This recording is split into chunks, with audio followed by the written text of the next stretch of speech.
This is question number 15 at homework 5. This is one sort of classic example of how to derive the demand curve from the optimal consumption bundles. In chapter 2, we discussed the supply and demand model, and there we didn't give rationales for how the demand curve is derived. So this chapter 4, we're focusing on the consumption decisions, and this one example just gives us some idea about how to get the individual demand curve from the consumption decisions made by consumers. And we know from previous assignments that once we know the individual demand curve, we can also derive the market demand curve by summing up the individual demand curves horizontally. So I think we did that assignment. So let me read the setup quickly. Derive and plot Olivia's demand curve for pie if she eats pie only a la mode and does not eat either pie or ice cream alone.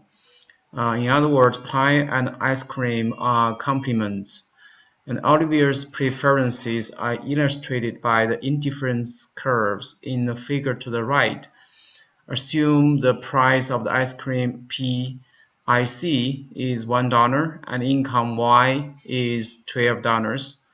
And using the three-point curved line drawing to draw the demand curve for pie in the empty graph below for quantities 4, 6, and 8, label the curve demand. So the indifference curve, because pie and ice cream are complements, so the indifference curves basically are the right-angled straight lines. Basically, it's just this one point. Because the consumption of pie and ice cream are in proportion to each other. So and actually here they have to be one by one, 1 to 1. So and that's why we have this fixed point here. For example, for the first point, we have 4 pies, and because ice creams have to go with pies, so we also have to have 4 ice creams. And same for the second consumption bundle, 6 pies and 6 ice creams. And for the third bundle, 8 pies and 8 ice creams. So to get the demand curve, we know that the vertical axis of the demand curve is the price of a good, and the horizontal axis is the quantities demanded. And in this case, actually, the quantities are already provided based on these points. For example, the quantity of the consumption bundle E1 here is, because here we are deriving the demand curve for pie, so the quantity of pie is 4. So, and in this second graph, just below this consumption bundle graph, we can find the first point to be 4. So quantity here is is actually directly given.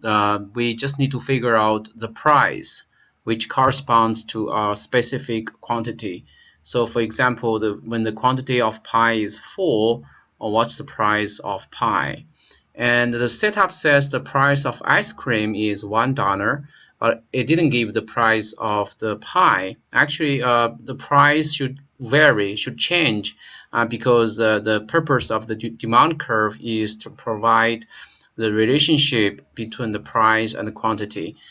And so and here the instruction says to draw the demand curve for quantities 4, 6, and 8.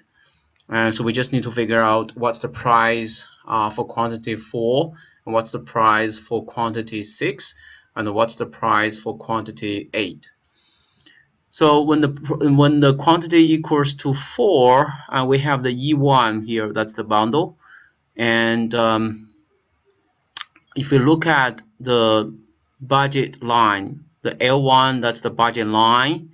Um, the vertical axis, the intersection between this budget line and the vertical axis is 12, and that's because the price of ice cream is $1, and so the income is $12. So if we put all the income to buy ice cream, so we can buy 12 ice creams. So that's why on the vertical intersection between the budget line uh, uh, uh, and the vertical axis is 12.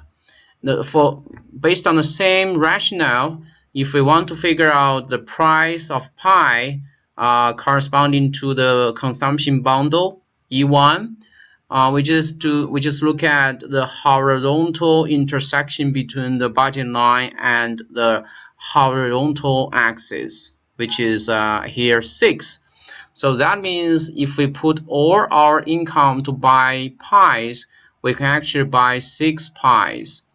And so that suggests the price of pi corresponding to this consumption bundle E1 should equal to 12 divided by 6, which means that's 2. So that gives us the first point on the demand curve, which is the horizontal axis, which is the quantity of pi that equals to 4, and the vertical axis, which is the price that equals to 2. So I just pull out the so actually I think it's best that we finish all these 3 points and then we just draw them together. Then we can use this 3-point curved line drawing tool. So when pi equals to 4, the quantity of pi equals to 4, the price equals to 2. And what about the E2, the second consumption bundle, when the quantity of pi equals to 6? And if we look at based on the same rationale, if we look at the budget line, the horizontal intersection between the budget line and the horizontal axis is 12, and because the income is 12, so that means if we put all our income into buying the pies, we can buy 12 pies. So that suggests the price which corresponds to the budget line L2 is 12 divided by 12, which is $1. So the second point on the demand curve is the quantity of pi is 6 and the price is 1.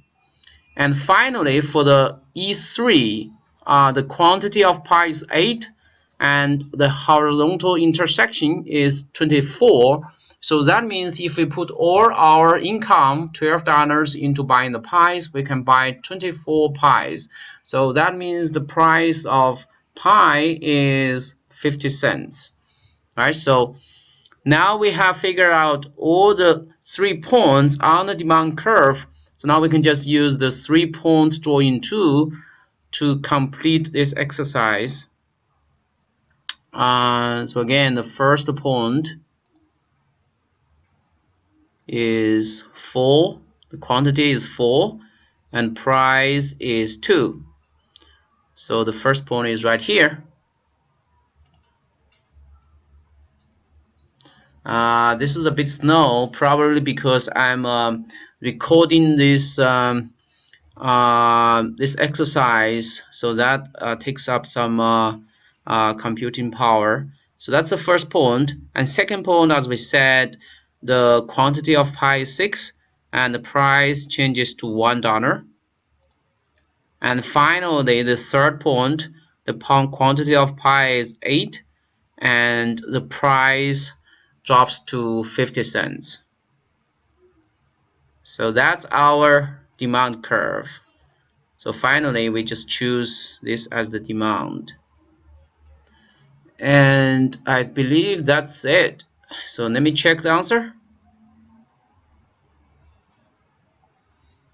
Nice work. Good. So I hope that by using this example, I have shown you how to solve the problems with the drawing the demand curve from the consumption bundles.